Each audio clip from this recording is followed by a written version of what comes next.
Segundo livro dos Reis, capítulo 4, veremos a partir do primeiro versículo. Primeiro Reis,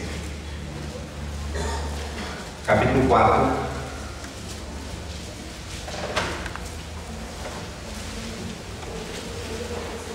A partir do primeiro versículo.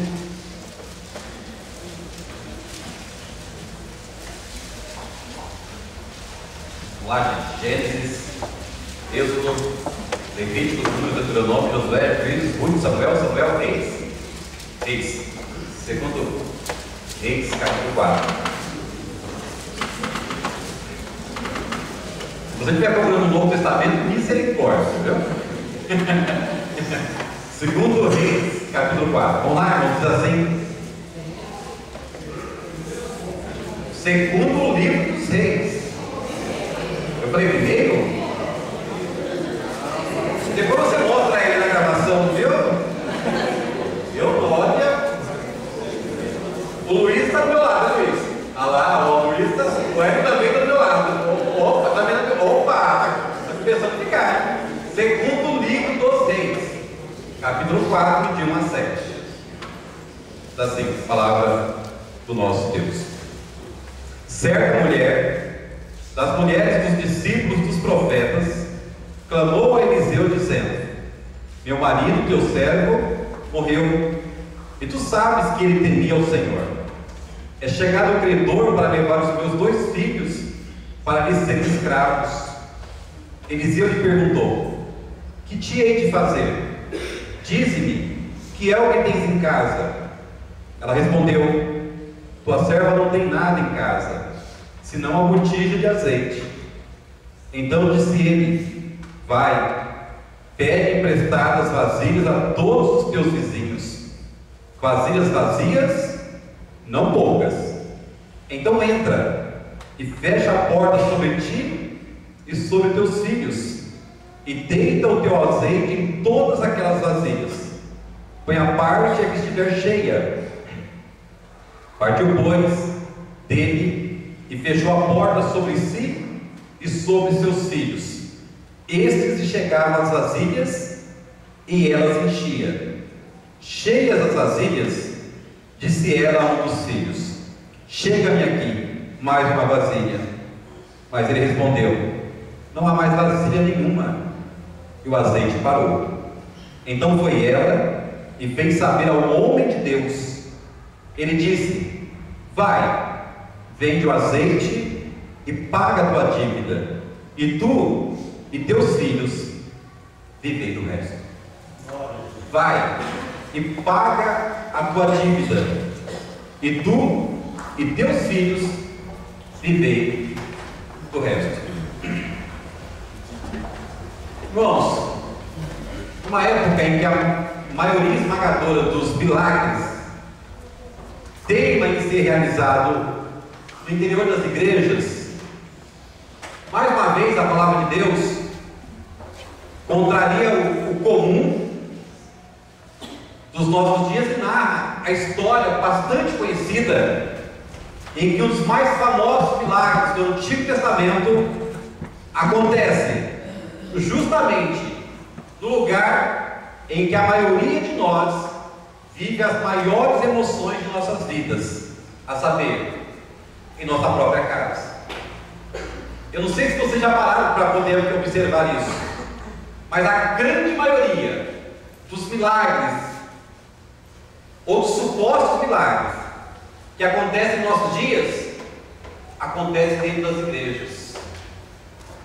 E esse texto vai nos mostrar que a nossa casa, a nossa família pode ser um lugar onde milagres grandiosíssimos estejam acontecendo ou possam vir a acontecer.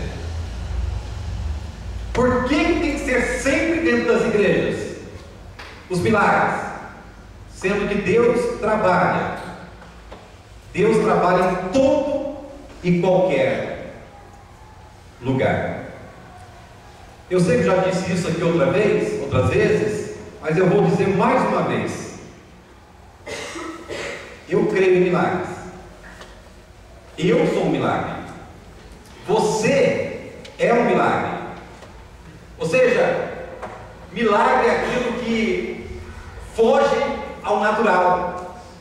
Não dá para contar, não dá para explicar como que alguém como nós éramos, nos tornamos, pela graça de Deus, que nós somos hoje.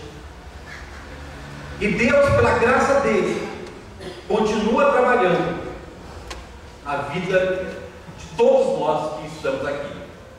O apóstolo Paulo, escrevendo aos Filipenses, capítulo 1, versículo 6, ele diz o seguinte: estou plenamente certo de que aquele que começou boa obra em vós há de completá-la até ao dia de Cristo Jesus.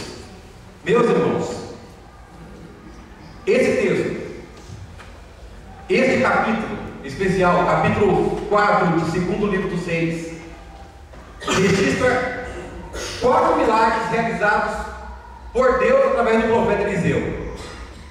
Primeiro, que é o nosso texto que estamos analisando, ele proveu dinheiro para uma pobre viúva que estava para perder os seus 2 filhos porque tinha uma dívida deixada pelo seu marido. Segundo, ele purificou um alimento envenenado. Vocês sabem muito bem o texto que fala sobre aquilo que nós conhecemos bastante, que a morte da panela foi tirada. O terceiro milagre que está registrado neste capítulo fala a respeito da provisão de comida para 100 homens. E também nós temos aqui a ressurreição de um garotinho. Ou seja, o mesmo Deus que agiu naquela época continua agindo hoje. Só que eu gostaria que você olhasse para esse texto, e não só para esse texto, mas para todos os textos da Bíblia que narram milagres, com o seguinte olhar: nem o milagre pode ter um fim em si mesmo. O milagre não existe para poder engrandecer aquele que alcançou o milagre, e o milagre também não existe para aquele que foi instrumento de Deus para que o milagre tivesse sido realizado.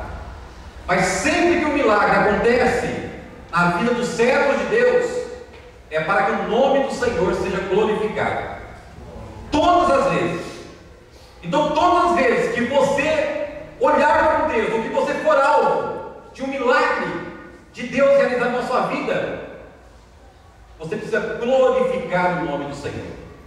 Toda a honra, toda a glória tem que ser dadas ao nosso Deus. Irmão, nessa passagem muito importante, de um milagre realizado, nós precisamos enxergar o modo que Deus usa para que este milagre seja realizado, para que esse milagre aconteça. Percebam, nenhum milagre é igual. Todos os milagres são diferentes, inclusive este. Eu poderia muito bem falar de milagres hoje, poderia muito bem enfatizar milagres, mas não dá para fugir do milagre realmente nesse texto. Mas eu quero especialmente, irmãos, tratar com vocês, olhar para esse texto, para nós percebermos como é que Deus trabalhou para que esse milagre fosse realizado. Ou seja, o caminho que Deus usou, que Deus percorreu para que esse milagre fosse realizado.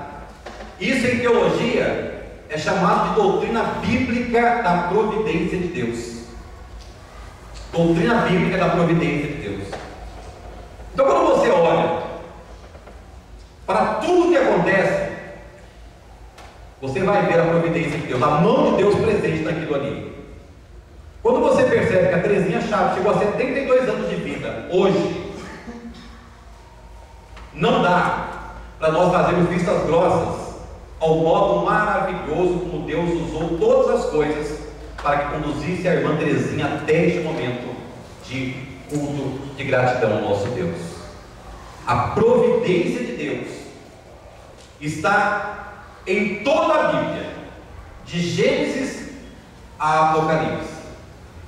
Inclusive está neste texto que fala sobre o aumento, ou seja, a multiplicação maravilhosa, milagrosa do azeite da viúva.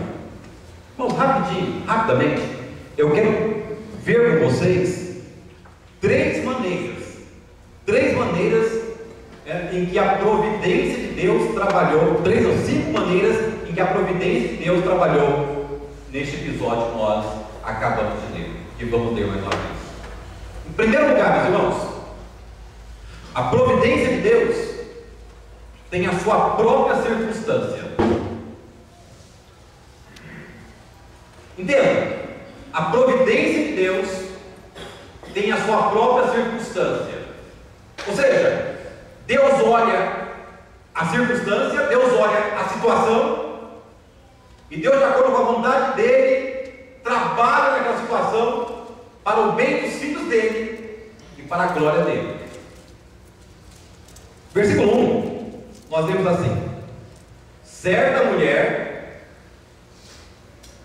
das mulheres dos discípulos dos profetas, clamou a Eliseu, dizendo: meu marido, teu servo, morreu, e tu sabes que ele temia ao Senhor. É chegado o credor para levar os meus 2 filhos para me serem escravos. Olha que coisa importantíssima, irmãos. Essa mulher não era qualquer mulher. Essa mulher era viúva de um homem que fazia parte ali da escola de profetas, da qual Eliseu era o mestre, era o professor. Essa mulher com seus 2 filhos vão e recorrem a Deus, a igreja de Deus no Antigo Testamento, podemos dizer assim, para que ela não fique desamparada. Mas olha que interessante, essa mulher não fala o que Eliseu deveria fazer, ela não fala o que Deus deveria fazer, como Deus deveria agir. Ela apenas vai até o profeta de Deus, até o homem de Deus, que é Eliseu, e conta resumidamente o seu problema, a sua dificuldade. Ela diz o seguinte: meu marido, teu servo Eliseu, morreu, e tu sabes, olha que interessante, e tu sabes que ele temia ao Senhor. É chegado o credor para levar os meus 2 filhos para me serem escravos. Aí você pode dizer: pastor, mas que absurdo, irmão, na lei de Moisés, na lei, isso ficava claro. Quando alguém tinha uma conta, um débito, uma dívida, e não tinha financeiramente como pagar, ele poderia saldar essa dívida oferecendo a si mesmo como escravo do seu credor, ou oferecendo seus filhos para serem escravos do seu credor.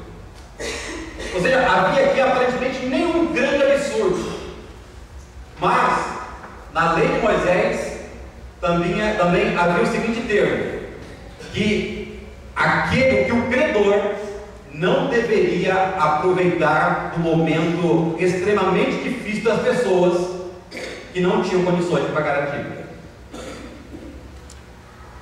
E essa mulher, viúva, com os filhos provavelmente ainda sem ter condições de trabalhar, ou mesmo que tivesse condições de trabalhar, talvez ainda não ganhasse o suficiente para poder pagar a dívida, ela vai e clama ao homem de Deus. Ela conta a história dele e não diz o que é que ele tem que fazer, nem o que Deus tem que fazer. Ela apenas desabafa, ela apenas conta ali o seu drama, o seu grande problema. E perceba uma coisa: a providência de Deus trabalha em suas próprias circunstâncias. E quais são as circunstâncias? Quais são as situações difíceis aqui? 3 situações neste versículo nós encontramos. Primeiro, a situação de luto. Essa mulher havia perdido o marido e havia os seus filhos ficado órfãos de pai. Vocês sabem quanto que isso é complicado, quanto que isso é difícil. A primeira situação é essa de luto. A segunda situação é a situação de de uma provável escravidão. Se ela não pagasse a dívida, os seus filhos seriam levados para serem escravos do seu credor. Terceira situação, era uma situação de extrema pobreza. E é justamente nessa circunstância que entra a providência de Deus. Ou seja, para Deus agir, não importa as circunstâncias, não importa a dificuldade, não importa o problema, Deus querendo agir, Ele age. Deus querendo realizar a obra, Ele realiza. Deus querendo realizar o milagre, Ele realiza. Mas só para deixar bem claro para vocês que está aqui a situação, a circunstância. Ou seja, a providência de Deus age sempre dentro da sua própria circunstância, a sua própria dificuldade, o seu próprio contexto. E o contexto aqui era de luto, de escravidão e também de pobreza. Aí não esqueça, o marido dessa mulher que havia morrido era servo de Deus, temia o Senhor. Provavelmente essa mulher também temia o Senhor, os filhos dela também temiam o Senhor. Mas mesmo isso não foi suficiente para poder blindar aquela família das dificuldades da vida. E você sabe muito bem disso. Ernesto falou muito claramente aqui que pelo fato de nós sermos servos de Deus, nós não somos isentos de problemas. Jesus Cristo deixou bem claro que no mundo nós teríamos aflições, mas Ele fala: tende bom ânimo. No mundo passais por aflições, mas tende bom ânimo. Aí Ele falou isso para todo mundo? Não, Ele falou isso para os seus discípulos. Essa mulher recorreu ao servo de Deus, ao profeta de Deus, por quê? Porque o marido dela era servo de Deus e ela e os filhos também eram servos do Senhor. Em primeiro lugar, a providência de Deus trabalha, age dentro da sua própria circunstância. E a circunstância que era de luto, escravidão e pobreza. Em segundo lugar, meus irmãos, a providência de Deus tem a sua própria visão. Tem a sua própria visão. Acompanhe comigo a leitura do versículo 2. Nós lemos assim: Eliseu lhe perguntou: que te hei de fazer? Dize-me, que é o que tens em casa? Ela respondeu: tua serva não tem nada em casa, senão uma botija de azeite. Dize-me, o que é que tens em casa? Primeiro fala: o que hei de fazer? E logo em seguida ele pergunta: o que é que você tem em casa? Isso é uma coisa impressionante. Eliseu era um homem de Deus, era um homem usado por Deus para que milagres fossem realizados.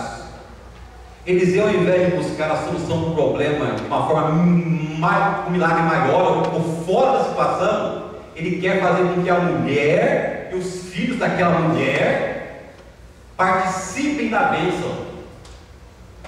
Ele não foi buscar um milagre lá fora. Ele não pede para aquela mulher frequentar uma reunião, um culto, alguma coisa parecida. Ele pergunta para ela: o que é de te fazer? Diz-me, o que é que você tem em casa? E ela, a princípio, diz: a tua serva não tem nada. Aí logo depois ela diz: não, para não dizer que eu não tenho nada, eu tenho uma botija de azeite. Ou seja, tem uma vasilha, um pouco de azeite, mas minha conta é muito maior do que isso. Isso aqui é brincadeira, isso aqui é piada. Para que serve isso aqui diante do problemão que eu tenho? Irmãos, olha a visão da provisão de Deus, da providência de Deus. Para Deus, quando Deus quer agir, qualquer coisa, com aquilo que você acha que é praticamente nada, é suficiente para Deus trabalhar. Aquela mulher tinha dificuldade de enxergar isso. Em princípio, teve dificuldade. O que é que a senhora tem em casa? O que você tem em casa?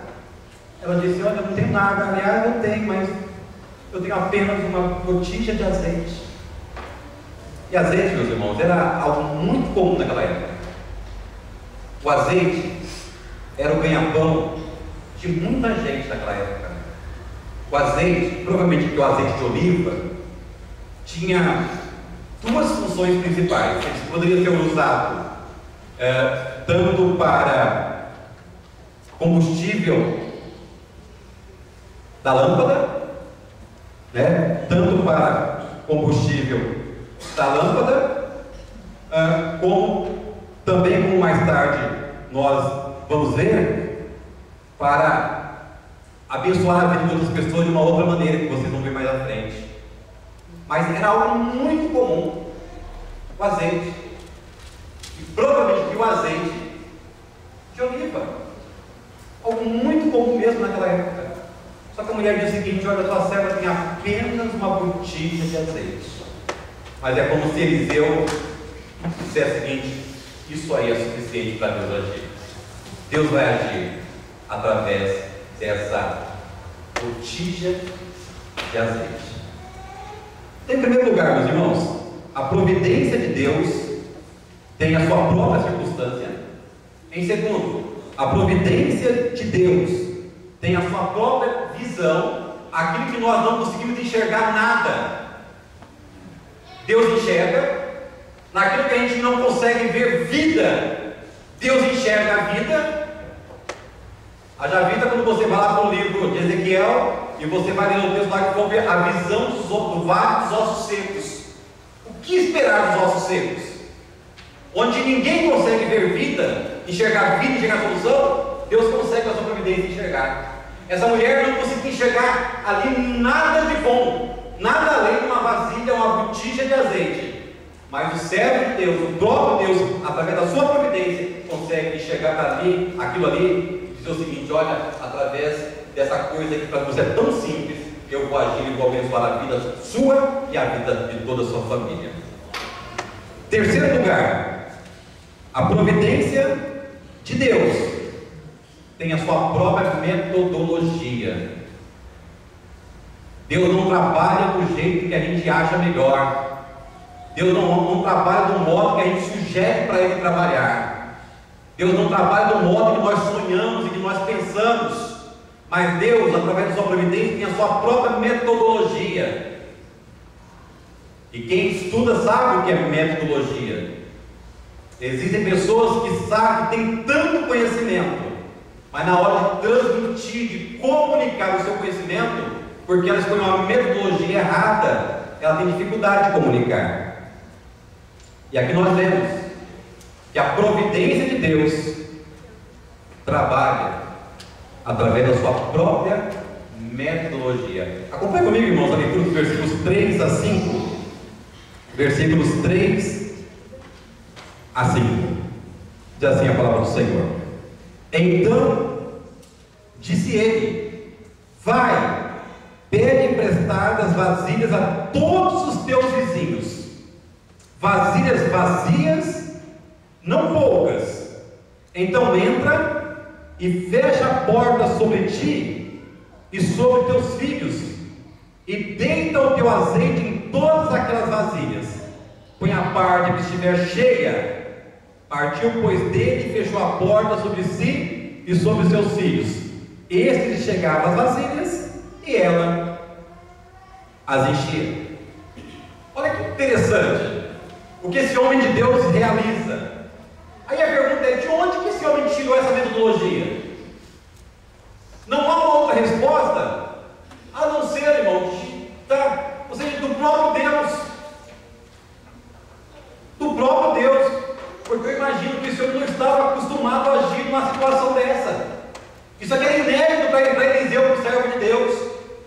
Mas depois que essa mulher diz para ele que ela tinha apenas uma botija de azeite, o que ele imediatamente fala? Ele diz o seguinte: então, disse ele: vai, pegue emprestadas vasilhas a todos os teus vizinhos, vasilhas vazias e não poucas. Então, entra, fecha a porta sobre ti e sobre os teus filhos, deixa o teu azeite em todas aquelas vasilhas, põe a parte que estiver cheia. E o que aconteceu? Aquela mulher creu no homem de Deus, na palavra do homem de Deus, algo que nunca tinha acontecido. E por mais absurdo que parecia aquilo que ele estava dizendo para ela, essa mulher partiu, fechou a porta sobre si e sobre seus filhos, e enquanto estes chegavam às vasilhas, ela enchia as vasilhas. Percebe? A metodologia. Deus nem sempre trabalha da mesma maneira. Um dos versículos mais conhecidos da Bíblia, também é um dos versículos mais adulterados da Bíblia, mais mal compreendidos da Bíblia. Sabe qual que é? Hebreus 13, 8. Jesus Cristo, ontem e hoje, é o mesmo e o será para sempre. Bonito o versículo, não é? Lindo. Mas onde está o problema? Não no versículo, mas nas pessoas que citam este versículo. Normalmente, quando elas dizem este versículo, o que elas querem ensinar? Que se Jesus Cristo ontem fez isso, hoje ele pode fazer do mesmíssimo jeito. Se ele abriu o mar vermelho ontem, ele pode abrir o mar vermelho hoje. Agora ninguém diz, né? Se ele fulminou Ananias e Safira ontem, ele fulmina os crentes hoje, quando tenta enganar a Deus. Ou seja, o versículo só é aplicado quando eu sou beneficiado. Agora, quando eu não sou, ele tem outra interpretação. Irmãos, Jesus Cristo que fala, do ontem e hoje ao menos será para sempre, mas isso não quer dizer que ele vai agir sempre da mesma maneira. Por quê? Porque a providência de Deus tem a sua própria metodologia, e ele age de acordo com a sua própria vontade, de acordo com o seu próprio plano. Essa mulher, juntamente com seus filhos, obedeceu a voz do profeta e ela, junto com a sua família, seria abençoada. Seria abençoada. Meus irmãos, a mulher e seus filhos recolheram vasilhas de seus vizinhos e começaram a enchê-los com azeite de uma única vasilha que possuíam. Ou seja, de uma única vasilha, ela e seus filhos começaram a encher várias vasilhas que foram tomadas e emprestadas dos seus vizinhos. O azeite, meus irmãos, então provavelmente era de oliva. Ele tinha duas funções principais, conforme eu falei. A primeira era servir de combustível para as lamparinas, e a segunda, ele servia também para usar na cozinha, ou seja, para cozinhar. Então, ou seja, alguém que tinha um número razoável de azeite na sua casa para vender, era alguém que estava muito abençoado por Deus. E foi o que estava para acontecer com essa grande família. Então, primeiro, a providência de Deus tem a sua própria circunstância. Segundo, a providência de Deus tem a sua própria visão. Terceiro, a providência de Deus tem a sua própria metodologia. Quarto, a providência de Deus tem o seu próprio limite. Quando Deus diz chega, deu, acabou, pode acreditar que acabou. Acompanhe comigo a leitura do versículo 6, preste atenção. Cheias as vasilhas, disse ela a um dos seus filhos: chega-me aqui mais uma vasilha. Mas ele respondeu: não há mais vasilha nenhuma. E o que aconteceu? O azeite parou. O azeite parou. Ou seja, a providência de Deus tem um limite. A ação de Deus, o agir de Deus, existe um limite. Ou seja, quando ele diz chega, chegou. Percebe uma coisa, irmãos? Essa mulher não ia esbanjar, essa família não ia viver muito tranquilo, não ia ficar rica. O que essa família ia fazer, nós vamos ver um pouco à frente, ia pagar a sua dívida e ia viver do resto. Ou seja, não fazia parte dos planos de Deus que essa mulher e esses seus filhos ficassem ricos, mas que eles não morressem, que eles não mendigassem, que eles também, imagina aqui, não blasfemassem o nome de Deus, porque eles eram um povo de Deus e eles tinham que pagar. Impressionante isso. A providência de Deus tem o seu limite. Ou seja, depois que, entendam, que todas as vasilhas, depois que a última vasilha foi enchida com azeite, a mãe falou com um dos seus filhos: traz mais vasilha. E ele disse: não tem mais vasilha. Aí o que aconteceu? Ela saiu atrás dos outros vizinhos buscando mais vasilha. Ela aproveitou de Deus. Ela zombou de Deus. Vou aproveitar aqui porque eu não sei até quando Deus vai estar de bem comigo. De jeito nenhum. Deus não deixou ela fazer isso. Por quê? Porque assim que a última vasilha foi enchida, foi cheia de azeite, o azeite parou. E essa mulher e esses seus 2 filhos se contentaram com Deus e glorificaram o nome de Deus. Não tinham dúvida nenhuma dúvida. Último lugar, a providência de Deus tem o seu próprio alvo. Por que é que Deus te abençoa? Por que é que Deus te dá saúde? Por que é que Deus te dá uma linda família? Por que é que Deus te livra todos os dias de acidentes e às vezes você nem sabe que você foi livrado? Por que é que Deus te abençoa para que você esteja aqui hoje, esta noite? É para você glorificar o nome dele. É para você agradecê-lo. É para você cultuá-lo. É para você servir de segunda a segunda, não só aos domingos. Deus tem te abençoado. E se você for fiel a Deus, Ele vai continuar te abençoando. E você vai continuar o glorificando. E quanto mais você glorifica a Deus, mais Ele abençoa a sua vida. Não tenha dúvida disso.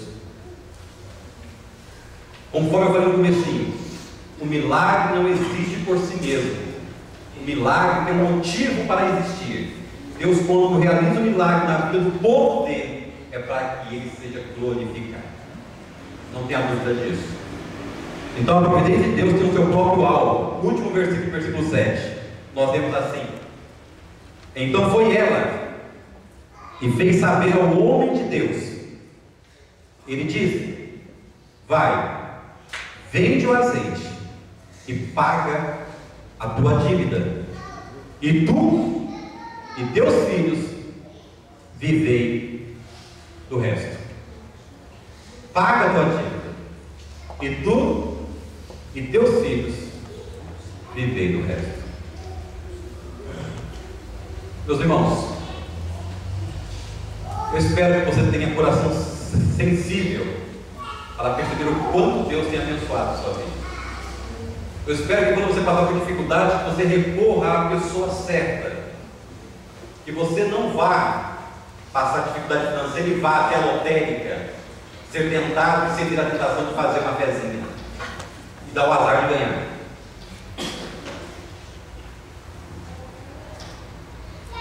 Você sabe que eu estou falando desse jeito?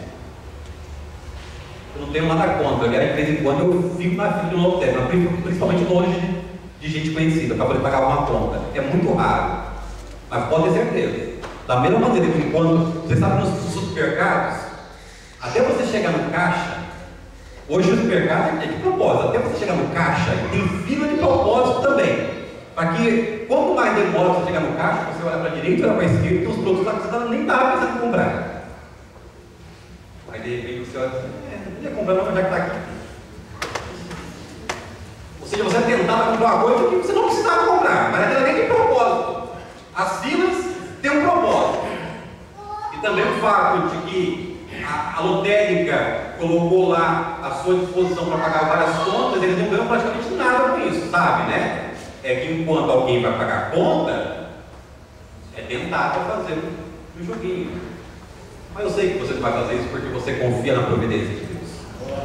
Deus vai continuar te abençoar, Deus vai continuar te sustentar, mas eu não posso prometer aquilo que a Bíblia não promete. A Bíblia não promete que você vai viver uma vida regalada, uma vida de riqueza. Mas o que eu posso dizer para você, eu termino minha palavra essa noite dizendo aquilo que o servo do Senhor disse lá no Salmo: fui moço e já agora sou velho, mas jamais vi o justo desamparado, nem a sua descendência a mendigar o pão. Deus abençoe a todos nós. Amém. Bom, nós vamos caminhar para o nosso culto, ficar em pé.